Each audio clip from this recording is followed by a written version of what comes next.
I miss you. I think I say that every week, but really, it's very sincere. It comes from my heart. Um, I can't wait to be back in the kitchen with all of you instead of doing it this way. Um, Although this has been a great learning experience for me, hopefully it has been for you too.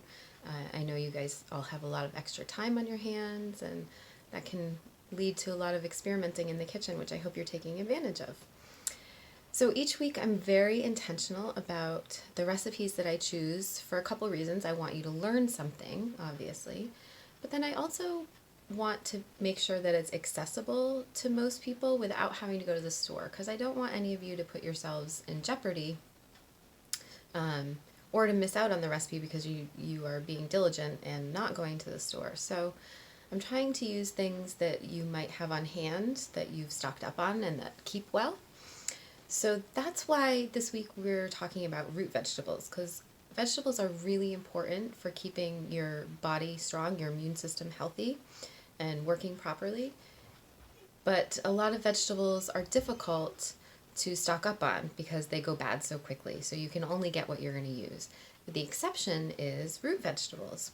So root vegetables are one of those things that you can have on hand and they keep for a really long time. So some root vegetable examples would be onions and potatoes, white potatoes, sweet potatoes, carrots, parsnips. Those are all root vegetables, beets, and they'll keep as long as you keep them somewhere cool. Doesn't even need to be in the refrigerator, but somewhere cool and dry, they will keep for a long time.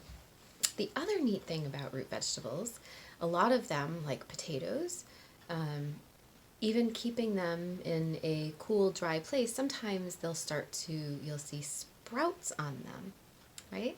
Maybe you've seen it on your onions or your potatoes. You'll see little nubs of some new growth.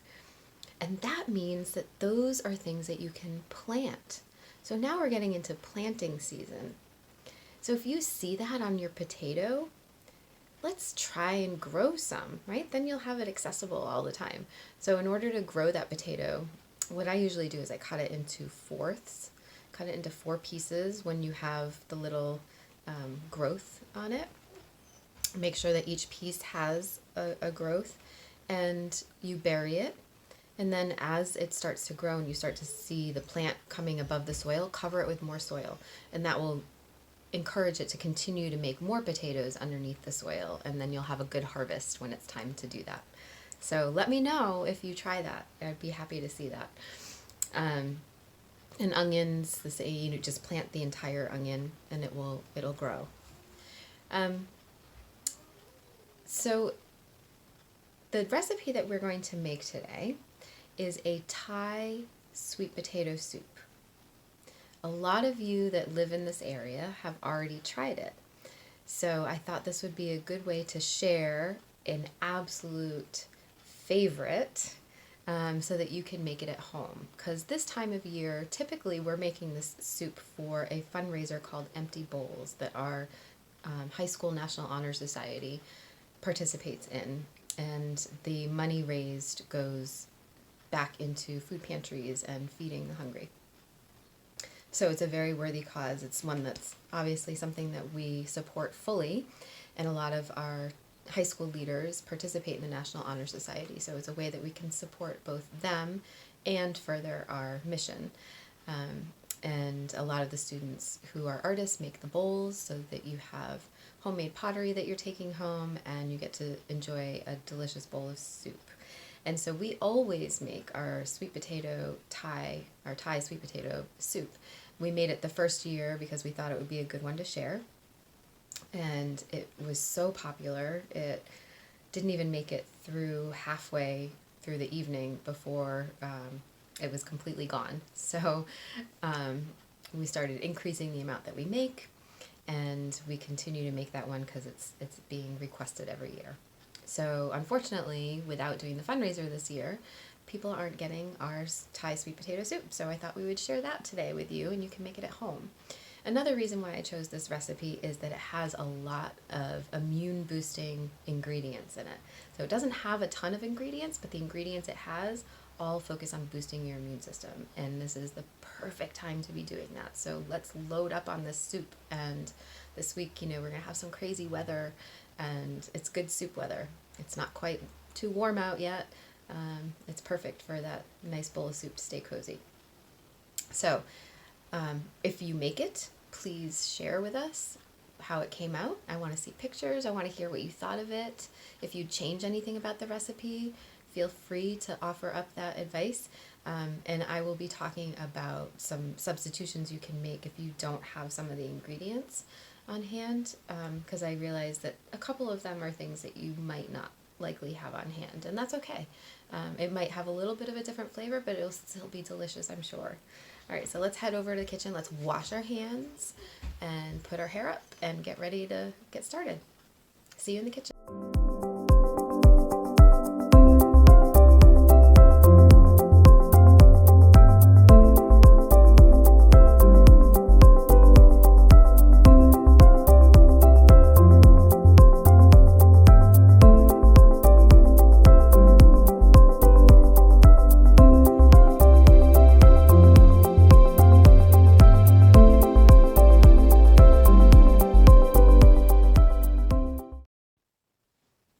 Okay, so hopefully you remember to wash your hands. You've got your hair up, you've got your stuff all set up. So I have my mise en place, I have my ingredients that I already collected. And I peeled one of the sweet potatoes. So this calls for 1.5 pounds of sweet potatoes. So I don't have a scale to weigh them, a food scale. So I'm just doing a guesstimate.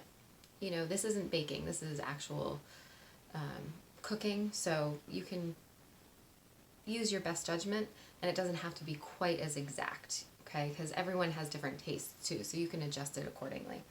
So I didn't quite finish peeling this because I wanted to give you a little bit of an instruction on peeling. So you should have some sort of peeler at home, I'm sure. This one goes sideways, some of them are straight like this.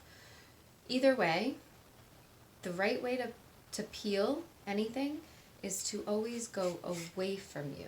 See how I'm doing that? I'm not going towards myself, because that can be dangerous. And then I can, you know, cut my hand here or cut myself as I get closer. So it's always, just like when you use a knife and you cut away from yourself, this is sharp too. So you want to go away from yourself like this, okay? All right, so my potatoes are both all peeled. And I put that in my thank you for coming is what we call it, but that's our compost because we want to be building our soil, right? All right, so this calls for the potato to be cubed, okay? So you're going to cut it, so it's like a dice. So cube is like dice. Remember in the lesson where we talked about knife cuts? So you're going to slice it like this, turn it, slice it again, so you're going to end up with strips like julienne, and then you're going to turn it and cut it into cubes, okay? So I'm going to show you how to do that. You can watch along.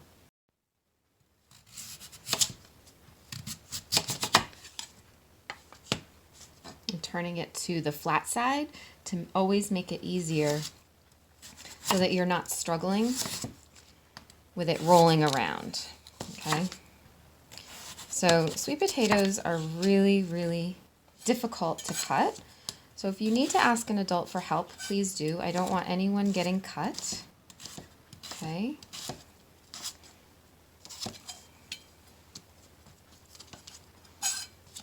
So see how it's a nice square piece, and I'm trying to make them all as close in size as possible. For this recipe, it's not quite as important because they're not going in the oven, and they're getting cooked in a soup. So it's not as imperative, but this is good practice. So it's good to keep practicing your even cuts, knowing that in this recipe, if it's not perfect, that's okay. And some people are going to want to puree this soup. You have that option if you have one of those handheld mixers, and you prefer to have a smooth soup. Personally, I like to have a little bit of something in my soup to chew. So I don't like mine completely smooth, but a lot of people really prefer that. So that's personal preference.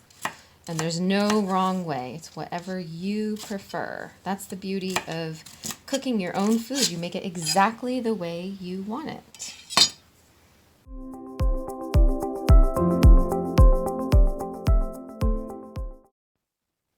Okay, so we've got our potatoes all cubed and put in our mise en place. Okay. Now we need a tablespoon of olive oil. So I have a small mise en place. And I could only find my half a tablespoon. I don't know where my full tablespoon is. It's probably in the dishwasher or something. I don't know. So I'm going to do this twice. Because a half plus a half is a whole, right? There's a lot of math in cooking. It's good practice. All right, so I have my tablespoon of olive oil. And now we need an onion. Okay, so the onion also needs to get chopped. Another root vegetable. So see, you can see at the bottom, this is where the roots are. This usually grows underground, but then the roots expand this way, and you'll get like a bulb underground. So we want to take off all of this papery film on it. The best way to do that is to cut the top part off, okay? You don't want to cut the bottom with the roots. You want to cut the top that had like the stem. And then that makes it easy to kind of peel that paper right off. Sometimes there'll be more than one layer. Just make sure you get all of that off because that won't cook down. It'll kind of have a weird texture to it, okay? Now, there's no wrong way to do this, again, but I always like to look for a flat side. So I've got my flat side, and I'm going to make slices this way, and then I'm going to turn it, and I'm going to slice it this way, and that gives me a nice, easy way to chop it. Chop up my onion.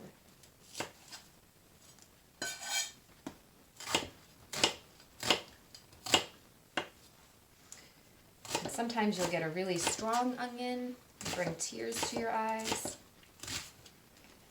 A good solution to that is to stop what you're doing because you don't want to not be able to concentrate on your knife, and go over to the sink and put cold water on your hands, and that stops the chemical reaction and it eases the burn in your eyes. You might have to do that several times.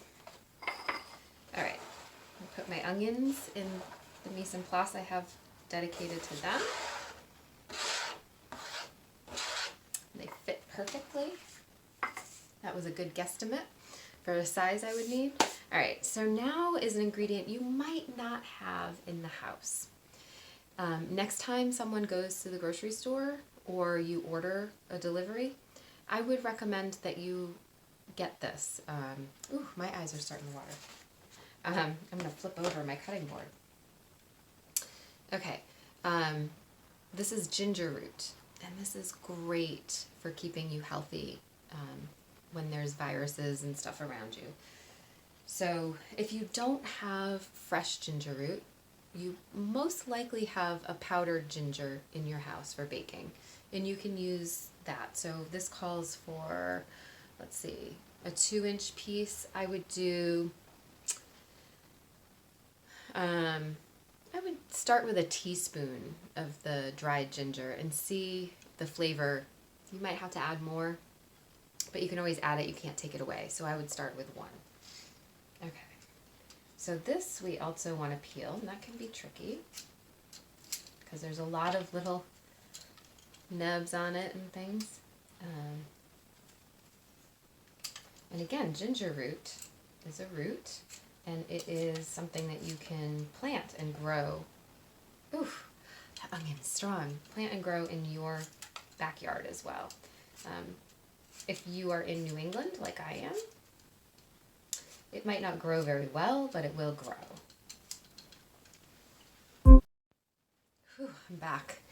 I had to rinse my hands and all my cutting stuff because that onion was strong. Okay, so my ginger is peeled, and I'm gonna want to slice this really, really, really thin. Okay. So this is gonna take a little bit of practice. Let me zoom in so that you can see that.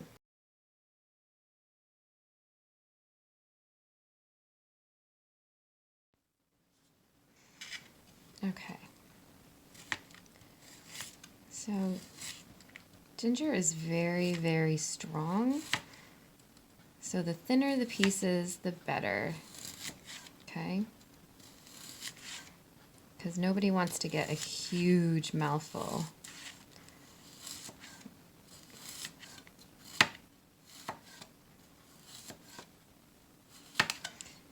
And I really like ginger, and because it helps your immune system so much, I'm using a little bit more than a 2-inch piece. Plus, actually, these pieces are kind of narrow. Some ginger you'll get are really a lot wider than this. So saying 2 inches is kind of difficult to navigate.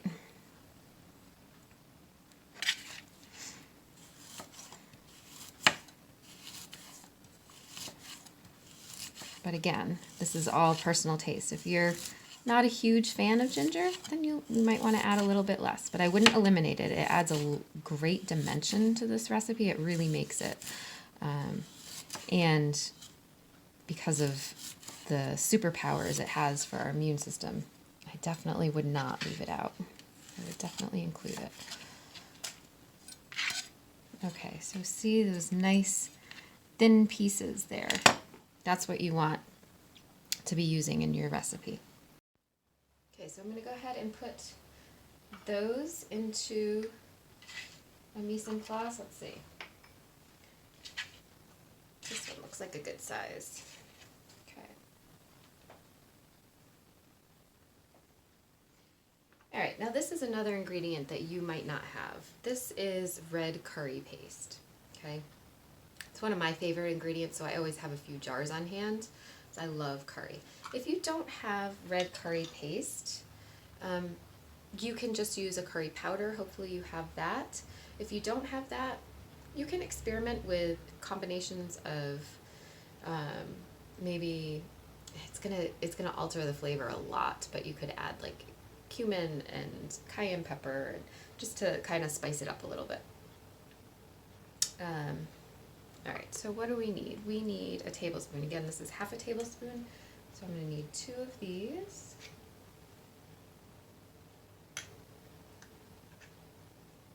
Okay. And I've got my unsweetened coconut milk, and this is kind of fun. You'll see it's solid on the top. Underneath that solid piece is liquid. It's like very watery. So you want to be really careful when you're taking this out. A lot of times people will kind of poke through or try to scoop out the cream at the top, and then the water comes splashing up in your face and gets everywhere. So just be mindful that underneath that solid piece is just like a watery liquid. Okay. And I have my vegetable broth. So we need 3 cups, and instead of putting it in a mise en place, since this is the only thing I need to measure in here, I'm going to just leave it right in this, okay? So we need 3 cups. And this container is a 4-cup container, so it's almost all of it. Almost. Okay, I've got my 3 cups. Now we want our lemon juice. The lemon juice, great for vitamin C, right? Who can not use some extra vitamin C right now? So, if you don't have lemon and you have lime, lime is a great substitution. Actually, it might even taste better. So if you have a lime, you might want to experiment with that and do lime in this instead. All right, so this says 3.5 tablespoons, which is really almost a 1/4 cup. 1/4 cup is 4 tablespoons. So I'm going to just use my 1/4 cup measure and fill it almost all the way to the top.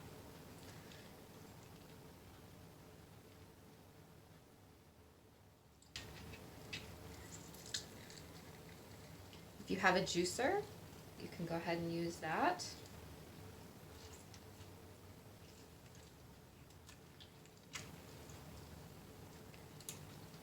So this was a pretty juicy lemon. So I'm getting everything I need from just the half of the lemon.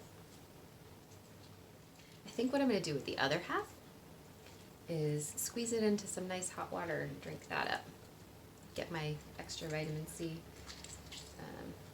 Warm lemon water is great for you. You can even add a little bit of local honey if you have some. Great immune booster. All right, now I think I had some seeds in there. I'm going to try and fish them out. Yeah, there's the seed. And there's a seed. So I had 2 seeds that kind of got in there. So those are out. Put my lemon juice into my mise en place. All right, now I just need some salt. 1 teaspoon.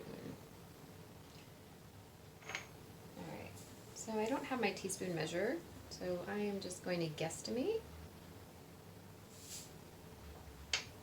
Which, after you've had some practice in the kitchen, you'll get really good at doing that. And things like salt and pepper are more to taste anyway, so depending on whether or not you like things salty or not salty, if you're watching your salt intake, you might want to add less, leave it out. It's not like baking where you have to be exact and you have to, especially with salt and things like that, it has to be the right amount. Cooking, not so much. Okay, sesame oil, I have right here. Okay, this adds such great dimension to your recipe. So this goes on at the very end, so we're just going to have it ready for us. And again, we need 1 tablespoon, so we're going to do this 2 times. 1, 2. Sometimes when I make this, I don't even measure it. I just take it from the bottle and I drizzle it on top afterwards. And that's fine. It's not, again, it's not an exact. All right. And so I didn't have cilantro on hand, and I'm certainly not going to go out to the store these days just for cilantro. So I had a couple choices. I could use dried cilantro, which to me doesn't have the same sort of flavor and it doesn't give you the same nutrients as a fresh herb does. What I did have on hand is some parsley left over from another recipe. So I'm going to use this parsley. It has a different flavor, and honestly, cilantro is my favorite herb, so I'm a little bummed that I'm not going to be adding cilantro to this, but parsley is great, and again, this is a lot of extra vitamin C that parsley has, so I'm not too disappointed and too distraught about adding parsley instead. So this has some yellow leaves on it. I'm going to go ahead and take those off. Those are probably not as good anymore.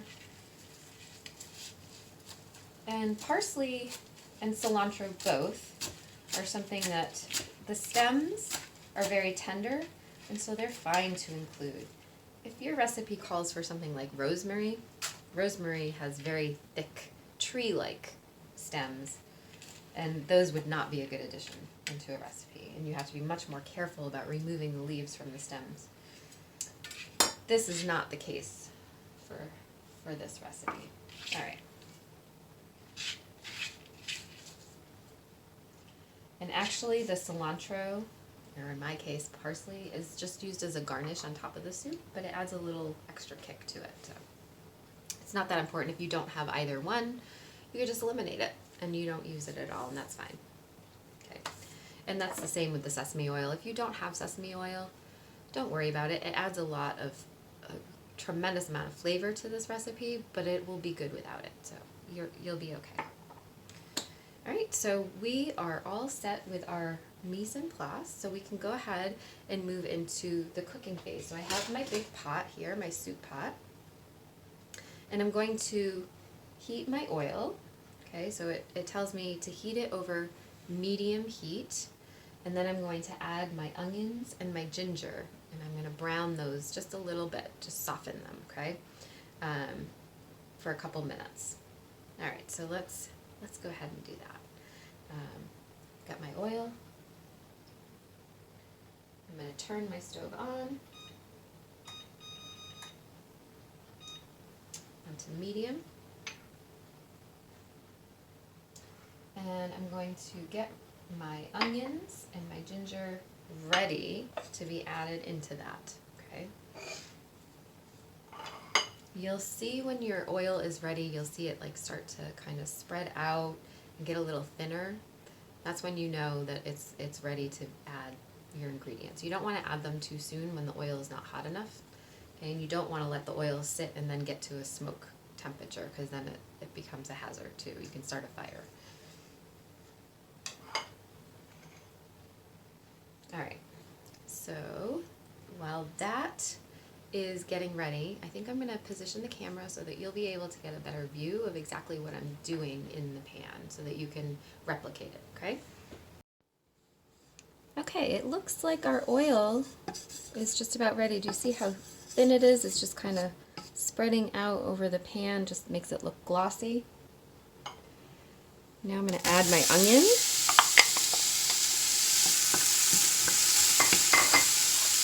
And the ginger.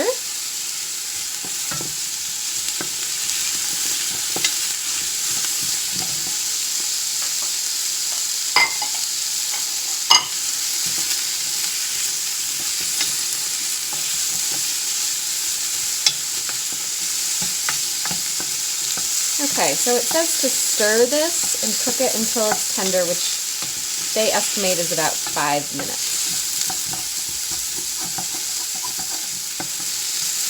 I don't know that it ever really takes me the full 5 minutes for that to happen, but that's a good number to keep an eye on. So while this is doing it, you want to make sure that you are stirring it the entire time. Okay? You can't walk away from the stove at this point, okay? And if you turn it off and then turn it back on, it'll likely be okay if you remove it from the burner if you need to step away for something, but then you have potential for it to burn and to overcook, okay? So once you get to this stage, you're kind of committed to standing here and stirring for a little bit. Mine's already starting to look really soft. The ginger takes a little longer than the onion.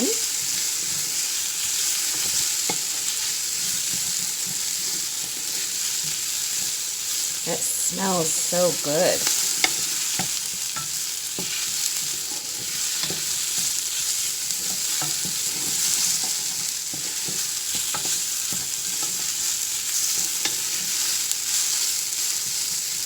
Okay, this is just about ready. That works pretty fast. I don't see how it's starting to get pretty brown on some of the pieces. That's not something I want. I don't want it to be overdone. I just want it to be soft. So I think this is pretty well done. And I'm going to want to stir in my curry paste.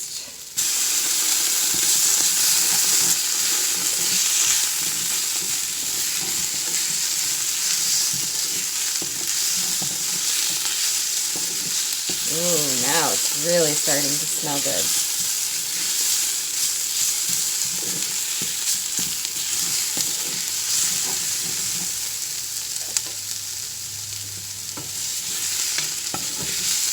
And then next it has you adding the vegetable broth. So this is something you're going to want to stand back when you do, because you have hot oil in here and you're adding a liquid to that. And that can cause a lot of steam and a lot of spattering, which could potentially burn you. So you want to make sure that you are stepped back a little bit.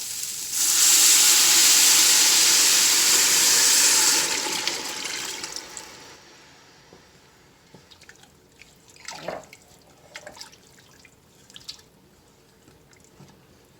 And then once this broth heats up, we're going to add our sweet potatoes, and then we're just going to let it simmer for a while we clean up and we wash our dishes. So it'll take about 10 minutes for those potatoes to get soft.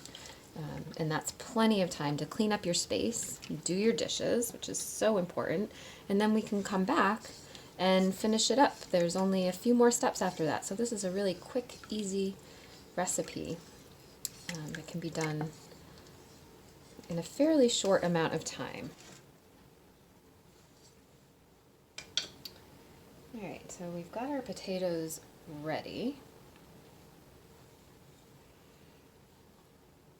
And the broth is not quite hot enough yet. I want to see a couple bubbles in there before I add my potatoes and put the lid on. How is yours looking? Does yours look the same as this? Or did you alter things? If you changed any of the ingredients up, I really want to hear what you did and how it came out. And I want to see pictures. It would be interesting to see everyone's variations on this. And if someone came up with maybe even a better way to do this. Okay, I'm starting to see a couple of the bubbles. Add my sweet potatoes. Make sure they're distributed evenly in there. They got the broth over them. Okay, I'm going to put my lid on and I'm going to start doing my dishes. And you can do the same. All right, we'll meet you back in 10 minutes.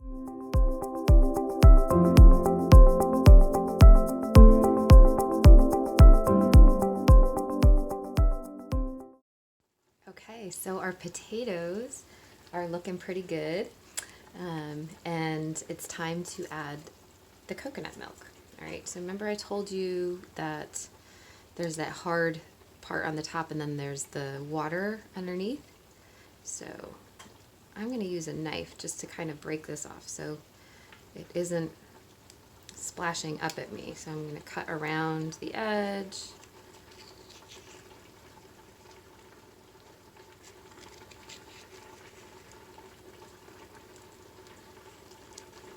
And then kind of cut it in an X like that.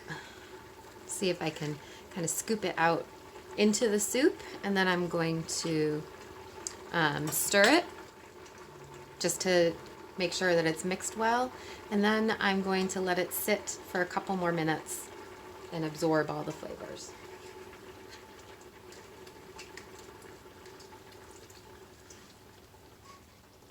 So be careful when you're putting this in because the soup is hot and this chunk is going to come out at once and splash up. So make sure that you're kind of standing back, not in the line of fire for that.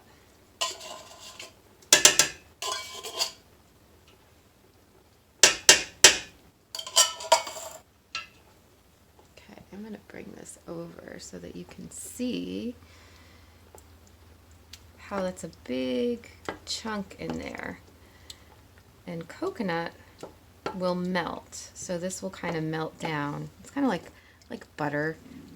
At a certain temperature it'll start to melt down, and see how it's kind of mixing in there. It's giving it much creamier texture. That's what we're looking for. All right, it's looking pretty good. Okay, so we're gonna let that come back to a boil for a couple minutes and let the flavor all infuse.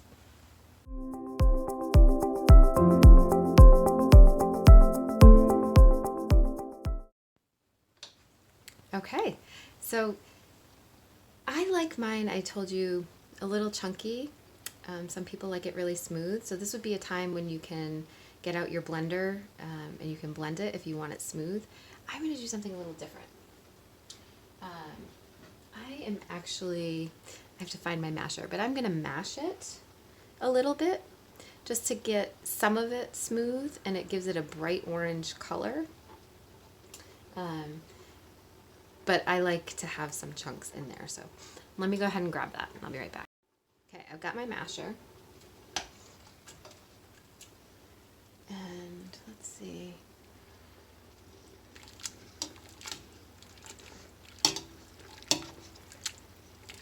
So I don't want to mash all of it. I just want some of it. It kind of thickens it and it gives it a much more orange color instead of a brown color.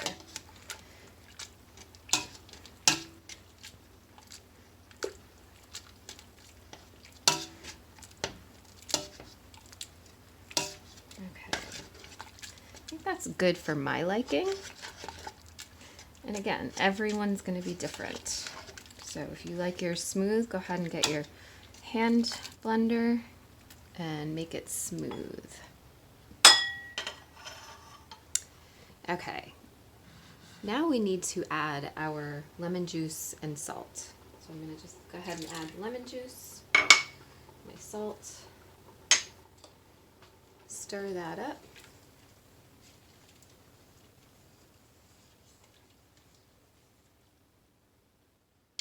And now it's ready for serving. So let's see.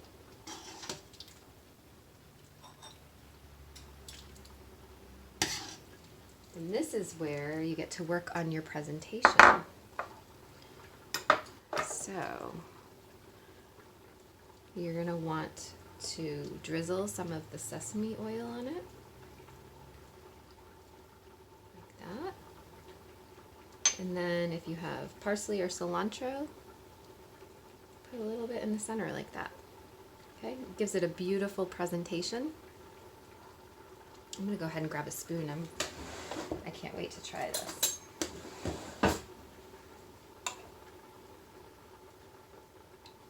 It's hot, so.